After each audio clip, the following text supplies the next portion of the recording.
Morbi railway સ્ટેશનનું જે પુનઃનિર્માણ કર્યું છે, કેટલાના ખર્ચે પુનઃનિર્માણ કર્યું, શું શું સુવિધાઓ વિકસાવવામાં આવી છે? આજે મોરબી રેલવે સ્ટેશન મુકામે જે રેલવે વિભાગ દ્વારા કાર્યક્રમ કરવામાં આવ્યો છે એ અમૃત ભારત રેલવે સ્ટેશનની સ્કીમ અંતર્ગત આજે પ્રધાનમંત્રી મોદી સાહેબના નેતૃત્વમાં 103 રેલવે સ્ટેશનનું આખા દેશના અંદર નવીનીકરણ અને લોકાર્પણનું કાર્યક્રમ યોજવામાં આવ્યું છે. કુલ મિલાવીને 1300 રેલવે સ્ટેશન આ સ્કીમ નીચે આવનારા સમયના અંદર રેસ્ટોરેશન થઈ અને પબ્લિકને પાછી સોંપવામાં આવશે.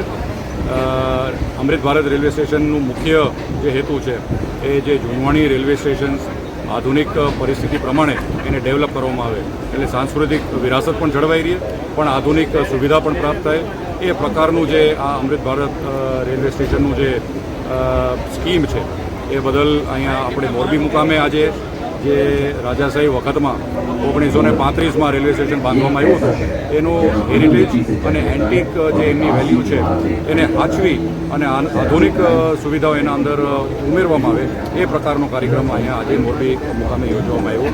આપણે રેલવે વિભાગ દ્વારા જોઈ રહ્યા છીએ ઘણા વર્ષોથી સૌરાષ્ટ્ર વિસ્તારને ખાસ કરીને રેલવે વિભાગ દ્વારા ઘણી બધી સુવિધાઓ પ્રાપ્ત થઈ છે. ડબલ ટ્રેકિંગનું કામ રાજકોટ સુધી પૂર્ણ થઈ ગયું છે અમદાવાદથી, અને જામનગર સુધી હવે કામ ચાલુ છે. વંદે ભારત ટ્રેન પણ હવે રેગ્યુલર થઈ ગઈ છે, એટલે આ પ્રકારની જે આધુનિક સુવિધાઓ આપણને પ્રાપ્ત થાય છે.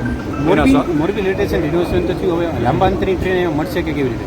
તાજેતરના અંદર મોરબીની એક માંગ હતી રેલવે વિભાગ પાસે, અને અમે બધાએ વિસ્તારના આગેવાનોએ જે માંગ મૂકી હતી એના અનુસંધાને રાજકોટથી ભુજ સુધી જે લોંગ ડિસ્ટન્સ નથી, શોર્ટ ડિસ્ટન્સ છે પણ એ ચાલુ કરવામાં આવ્યું. ધીમે ધીમે લોંગ ડિસ્ટન્સની પણ જે માંગણી અહીંયા આજે પણ મૂકવામાં આવી છે એ અમે ઉપર કેન્દ્ર સુધી લઈ જઈશું, અને યોગ્ય સમયે યોગ્ય ટ્રેન્સ જે આપણને લાભ થતા હોય, આ વિસ્તારને ઉદ્યોગકારોને લાભ થતા હોય, જેમ કે ફ્રેટ ટ્રેન પણ અહીંયાથી આપણે કરી શકીએ છીએ લોંગ ડિસ્ટન્સ માટે, એ સુધારવા માટે અને વધારવા માટે આપણે જે માંગણી આજે અહીંયાથી મૂકી છે એ અમે કેન્દ્ર સુધી લઈ જઈશું.